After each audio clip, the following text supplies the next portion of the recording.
on to the Adventures of Pipeman on W4CY Radio.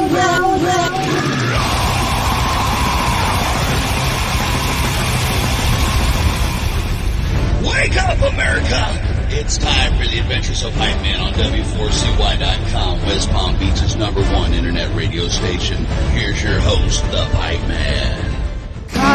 Toxic, I'm slipping under the lights. I was born to fight, but not like this. Boots tight and I fight, holding on for dear life. Take a chance on me as the thrill take the ride. I'm a natural born runaway. This is the Pipeman here on the Adventures of Pipeman W4CY Radio. Let's welcome to the show, Tess The Details. How are you? Hi, great. Absolutely happy to be here. Thanks for having us on. I'm Tess. My name is Gideon. Pleasure to be here. Thank you for inviting us. And we're stoked that you like our record, dude. Yeah, and I read something that what I liked also was the fact that about standing up against the establishment, because I kind of laugh. It seems my old school punk rock friends, including bands, are all pro-establishment, and I scratch my head all the time. I'm like, that was never what punk rock was about. So I'm glad we have a band like you that is doing it the real way still. Yeah, well, I think to us, the establishment is being like everybody else. Yes. We do our own thing. We don't want to imitate.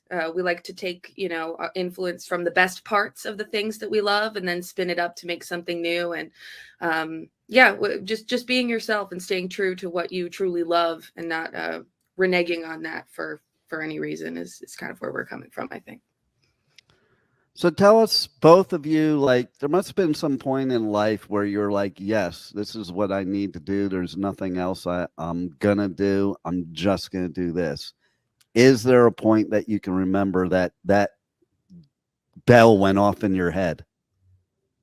I can start by saying that the way I approach this whole playing in bands and playing music thing, it's kind of like a weird ass drug addiction. It's not it's like something you do, you fall in love, you can go into like weird ass stories of like the chemicals in your brain and in your body that it encourages, that makes you feel good and makes you want to do it again. But at the end of the day, it's like an addiction. It doesn't really make sense though, because it costs a lot of money.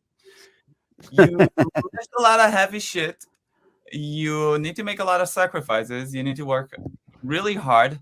Let me tell you a secret. Financially, it doesn't make a ton of sense. But at the end of the day, it's really fun because you get to interact with people who are really appreciative of your work and enjoy it. So that's fun. As far as like the moment that me personally, I realized, hey, this is something I do. This is something I fall in love, is the moment I realized that I played a show in my early days, like when I was like 14, 15 years old, and people came up to me and they're like stoked and they were happy. So you see the impact of your work and your like craft, art, whatever you want to call it, on people, and they enjoy it, and like, hey, I got to give you that experience or that emotion that I got when I went to see that awesome band that influenced me. So it's like you pass on the disease in a good way.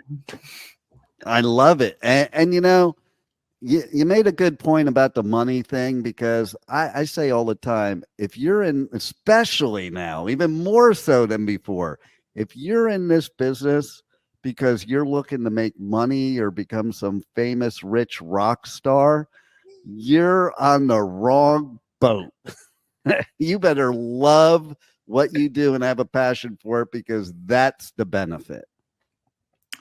Especially nowadays, honestly, people have nose for bullshit, and people have a good sense for like authenticity and intent behind why you're doing what you're doing. And I'm not saying like if you'll be authentic and you'll be honest, like you'll make money. No, but definitely if that's the intent and that's the idea, you're definitely not set for success. So I hope, I believe I speak for the entire group when I say like our intent with this is, number one, to have fun. And to pass on, positive messages and encourage people to do good things. But yeah, basically give people a fun experience, a fun, piece of music and art to enjoy. There you go. How about you, Tess? I do have a weird moment. I was like, I think 10 years old, and I grew up in the Midwest. So I didn't have like a big DIY punk rock scene around me. I'm the oldest sibling, so I didn't have anybody who was like passing music down to me. It was like my dad having me listen to Bruce Springsteen. And I was like, this is cool. There's telling stories and all that. But I remember very vividly getting ready for school one day, and MTV, back when MTV had music on. Imagine that. Yeah, they would play a series of music videos. And I remember hearing the opening riff to American Idiot. And I remember turning around and going, what is that? What is that? I never heard something like that in my life. Like I heard like Eagles and like the classic rock my dad listened to, and the pop stuff, like the Madonnas that like my mom listened to. It was listening to Britney Spears. Like I didn't know anything. I was like, guitars? Like, who's that little guy? What is he doing and why? Like, I'm so confused. And I went in this big, deep dive, the whole discography. Then I'm like, what bands did they listen to? And I learned about like Husker Du and freaking The Replacements. And I got really into Elvis. Like, it just started this like shockwave of research. How did this get to where it is?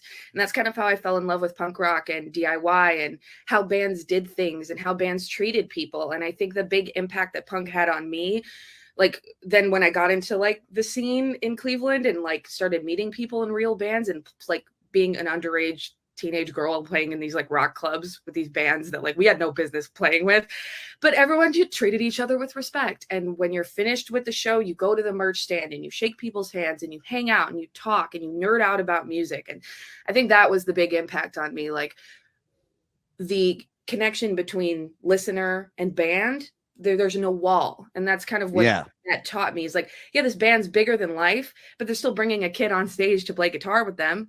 Like they're still doing the things that make punk rock special. So I think going into that and then getting into like arena rock after, like watching bands like Foo Fighters, like making this huge spectacle out of this thing that can exist in a club. That really rubbed off on me as a young person. And something we like to bring to our shows is like, no matter how many people we're playing with, same intensity, same attention to detail, same bullshit between songs, same energy and the way we give to the crowd and they give back. It doesn't matter how many people are watching as long as everyone's having fun. So yeah, and that connection is key, because I can tell you, of all the genres, that's one of the biggest attractions of punk. It's funny because like I go around and I do radio coverage at festivals like all over the world, and last year I was at Hellfest and the Exploited were playing. And so there's something that a lot of punk bands were always famous for back in the day that doesn't happen so much anymore, because you have this barrier nowadays between like the stage and the people. And Waddy was just like, screw it. And he called and he told he told all the security, you better get out of the way. He called everybody up on stage, and this stage, was so high. Like I even, as press, I even went up because I'm like, yes. But I couldn't get up there. People had to pull you up. It was just like old school, and everybody's pulling you up. Next thing you know, it's like the security guards, they didn't leave. They didn't stop us. They helped us get up there, and they helped us get out and down afterwards. But it was like, I was up there with a couple hundred people on stage for the last song in the Exploit. And to me, that's punk rock right there. Yeah, there's no point in acting too cool for school. Like we're all just being sweaty in a room listening to music. Like there's no separation between me and the person standing in front of me. There will be moments where like if we're playing in a club with like 25 people or whatever, I see a guy walking outside. I'm like, hey you, come in here. Like, what's up? And they come in and they're like, oh, okay, whatever. It's just those little moments are the things people remember, and like how you treat them after the show. Like if you're walking around too cool, like no one's too cool. Like you're the only reason why you're there is because someone's watching you. So it's kind of like that. reciprocation of what's important, which is the connection and getting that feeling and getting that rush when you're watching a great band or you're in a band that's doing something exciting. It's part of the fun.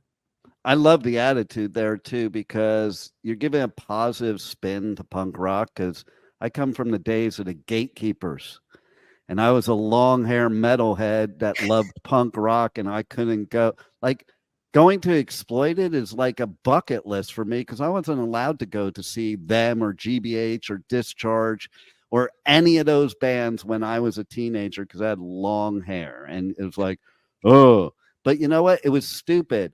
In my high school at like Westlake High and Agora High, there was a small bit of punks and a small bit of metalheads, and we both got our asses beat by the jocks. Why didn't we band together? Yeah, Like, right? And the music's so similar. Why didn't we? I was always thinking about this back then. It's like, why are we like this? It's stupid. So I'm so happy to see today in 2023 that it is like that, and that there's bands like you that are promoting that. Everyone's welcome. I got Right. so much stuff as a young girl. You shouldn't be here. You can't be here. You can't go to these shows. Blah, blah, blah, it's too dangerous. But no, like if you come to a Details show, like especially our all day ages shows, bring your dad, bring your mom, bring your grandma, bring your kid. Like, if you love music and you're excited and you want to have a good time, like you're going to have a good time. And there's not a single person in this band or hopefully in our audience that is going to bat an eyelash. It's gatekeeping is for insecure people. No doubt. Yeah. It takes you know what it does is it's like, okay, so we were the bullied, so you become the bully, and because you were bullied, and that's stupid in my opinion, like, shouldn't you be the one trying to stop that? Not because you were bullied, you're going to bully somebody else. And it's funny, you brought up about girls, and like, yeah, from back in my day, girls weren't supposed to go in the pit, both in metal and in punk. And I got to tell you, when I go in the pit nowadays, first of all, I think the girls are way more badass in the pit. I'm more worried about them than the guys too. Yeah, because we got nails. And you're not afraid of anything. Like, it's like, sometimes I'll sit there and watch, and it's like the girls are always the ones having so much more fun in the pit and getting crazy and stuff like that. While you see these guys with the look on their face, like, and their arms crossed and like, and it is all about fun. That the pit, that's what it's about. It's about having a good time and a community, getting together, getting our frustrations on the world out in the pit instead of out in the real world. Exactly. And we hope we make music that, makes people jump around and drive their cars fast, safely, of course. I think our music represents that feeling. We always want every song to evoke a feeling, whether it's heartbreak or feeling lost or feeling energized and excited or wanting to, go mosh around. Like the feeling of each song, I think, is very different on this record. And that's what I find about, listening to the new record is that it's got some serious subjects it talks about that could be, negative subjects, but makes it in such a fun way that it makes you feel good about the negative crap in your life. Thank you. I think that's a big aim with the lyrics is like the boat may be sinking, but we're having a party while it's sinking, Right. I love it. I think we recognize the responsibility of being an artist that puts out music and puts out, things like lyrics and messages and things like that.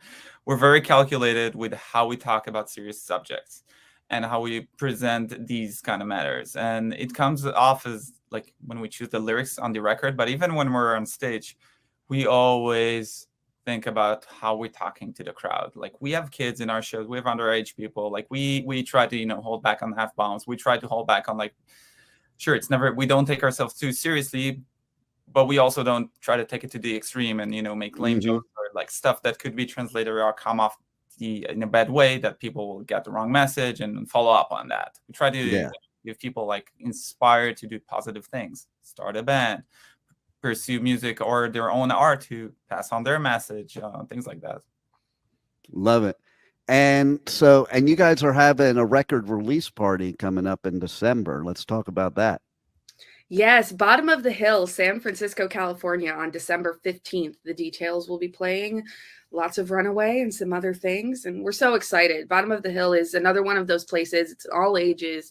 The team there is so sweet and wonderful, and they always treat bands with respect. They treat audiences with respect, and sounds great in there. And it's always a party. It's all ages, so like kids can come. You can have like a cheeseburger and hang out and come by a t-shirt and talk. And it's just a great place. We're very, very excited and privileged to be able to have our show there. Love it. And so how do people connect to you guys on socials, on the web, check out everything, check out future tour dates, get the album, merch, all that good stuff? Oof, pretty much everywhere. So our main HQ, we like to call it, is our Instagram. That's at Tess The Details. On Instagram, we're on Facebook, I think we're on TikTok, we're on like all their streaming platform, Spotify, Apple Music, Bandcamp, like we're everywhere. Just Googling us and we're popping up. We make sure to have our music and our stuff available everywhere that people consume music. Yeah. If you're interested in buying one of the vinyls that is behind you, that is on hellomerch.com. But if you just search Tess and the Details vinyl, it'll come up, and it's ordered and shipped straight to you, and no issues. But yeah, you can also get vinyl at our shows. So anytime we play, we'll have those available. I'm also kind of big into the artwork of an album, coming from the old school where you actually like paid attention to that. And that's how you bought the album, like, because you didn't hear what it sounded like. And I instantly, I don't know why, but the colors like registered with me the minute I saw it. And it registered with me to be punk rock. Like it immediately I put the association for sure. Thank you. Yeah. Oh, you'll love this. Wow. Yeah. That is so punk rock too, but that is cool as hell. There's a book with all the lyrics and everything. Like, we wanted it to be an experience. Like, if you're going to spend your hard-earned money on our record, like, you should have something that you can really dive into and connect with. So thank you for that. And the artwork was done by @obscuristvinyl on Instagram. Funniest account you'll find. He just makes like these fake 70s album covers. But I saw his work and I'm like, that's a damn good artist. Like, let's see if he'd be interested. And he was. So thank you to Glenn. But yeah, it's a big piece. So when you get it, there's a lot to dive into. And the art is part of the details, Yeah. The details. It's very important. I love that you use the word experience, because that's what it always was for me. I'd sit on my balcony and put headphones on, get a new album and listen to it like 50 million times in a row and read the every bit of what was on the album and look at every bit of art. And it is a full sensory experience. Yeah.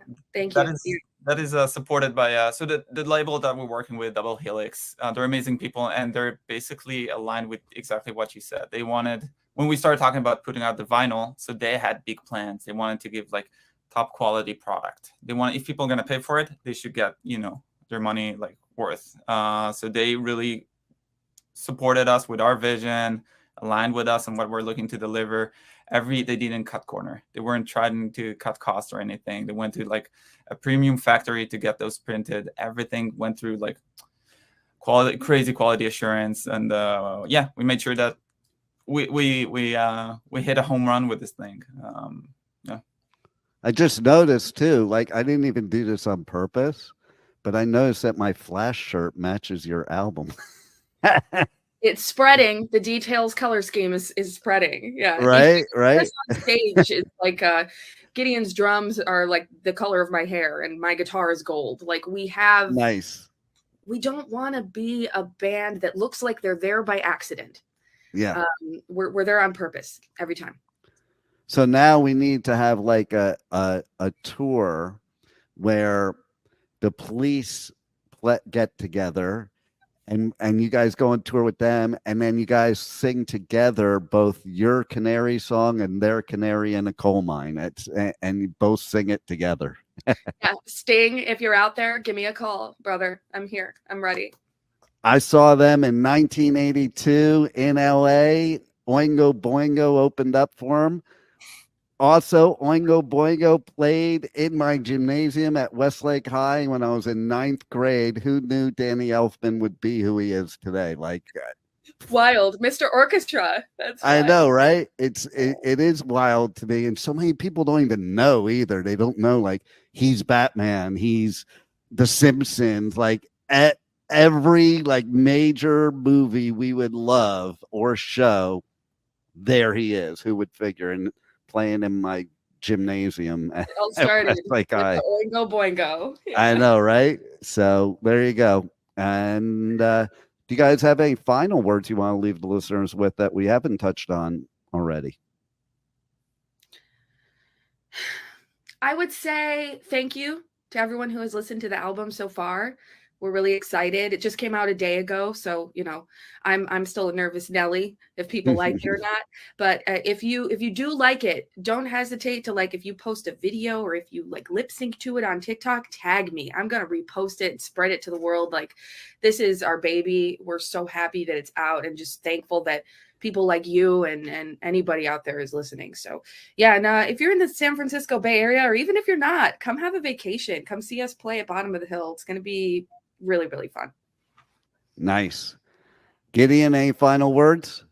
Yeah, it's funny. We're really, really, really stoked and excited to be in this position where we released an album. A few days ago, I came across the first email that a mutual friend of ours, Jacob Light from Modern Tone Studios, introduced me and Tess. He also recorded and produced the album, but I saw the email where he introduced us, and you look back and you see like that email, and 4 years later translated into like this album release and this thing that's happening. Like, dude, sometimes it's so funny to, like, when you do these have these little milestones in life, to take a minute, look back, see how it all started. And it's so funny that, how little things, little opportunities, little like chances lives give you, like, evolves to something fun. So yes. And you just never know. Like, and it's like, if somebody asked you 5 years ago, you wouldn't imagine, type of thing.